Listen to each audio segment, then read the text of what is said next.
These are a few selected projects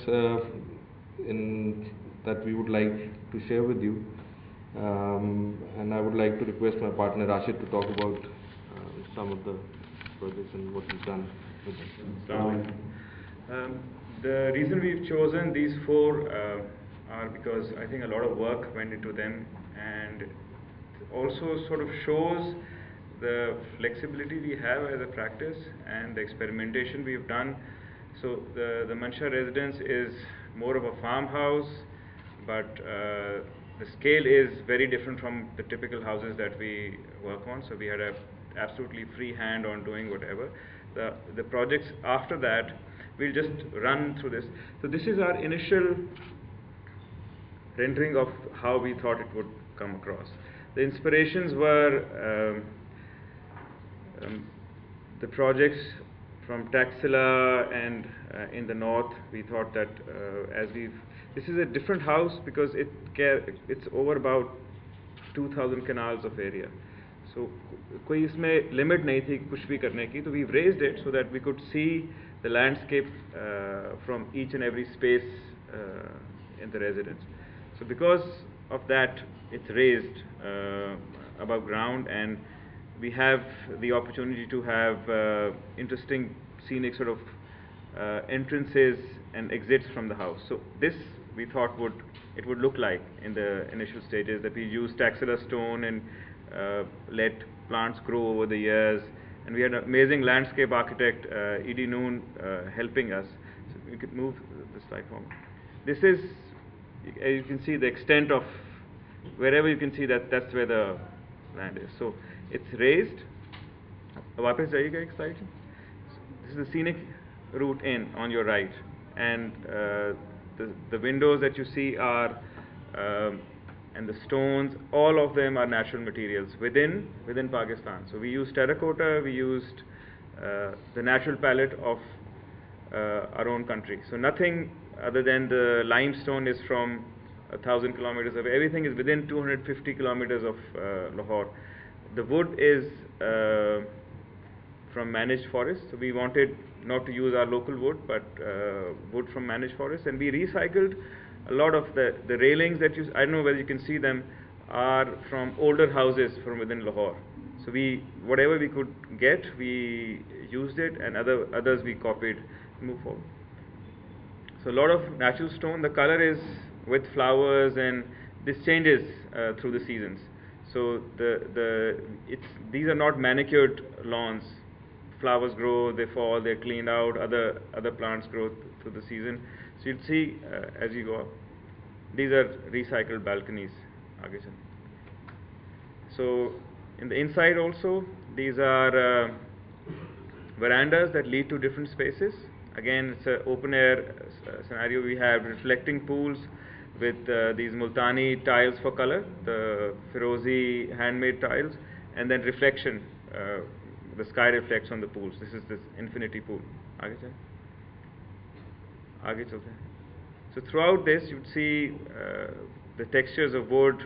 There's slate. There is Taxila stone polished. There are quite a few slides, so you can sort of move a bit faster. Okay, at night, the whole scenario changes altogether. So the colors that you see in the day are obviously sometimes reversed or sometimes enhanced only where the light is falling.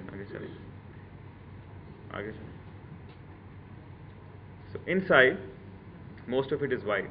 We have not used any color, have been for some time.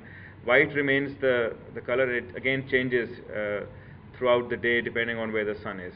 Where we need texture, there is stone, some wallpaper as you can see inside, but again naturally lit.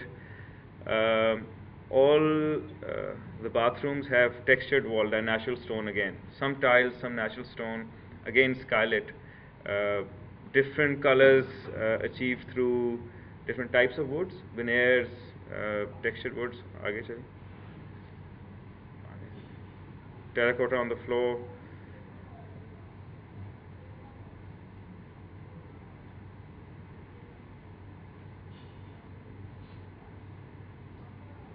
indirect lighting. Can you stop here? So this is you can go one slide further. Further, yeah. So wherever there are darker areas like the pool area in the basement, we used the natural onyx from Balochistan, so it gets a nice light. Again, I think with interior spaces, it's just not only color, but onyx and salt deionize the space also. There is a feeling of well-being also. So with warm woods and colors and light and natural materials, you can actually have an overall feeling of well-being, which is important not only for the visual experience, but I think way beyond that. Actually, you can stop here. So that's one type of house. The next one we think are the two houses. This is in defense. Again, all natural materials we've tried, that we use fair face concrete with the wood texture, recycled teak wood. वापस चलिए.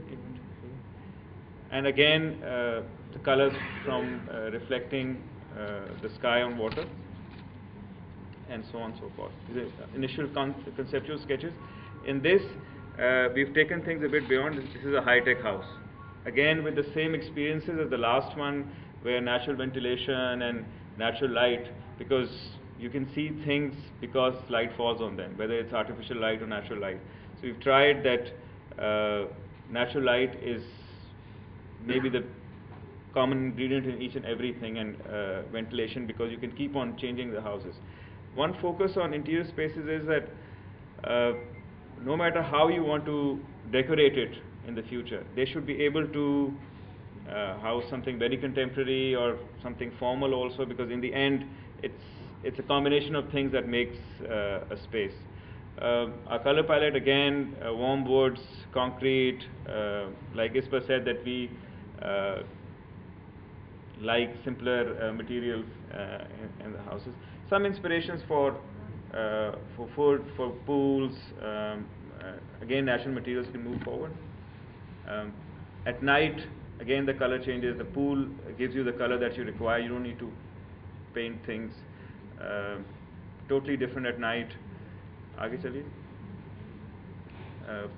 Again, into the stone. So on this slide, the color is the texture of the wood, and it's an external staircase, and the light that comes through and gives you different color fields throughout the day. So it's more white, and then the warmth of the wood sort of takes over. आगे चलिए. With concrete as the common texture or color. Right? So they also complement each other, but it's also like a yin-yang for the buildings as well as the materials. And then the green of the landscape and the plants and all in different seasons takes over. So haven't done an overkill on that.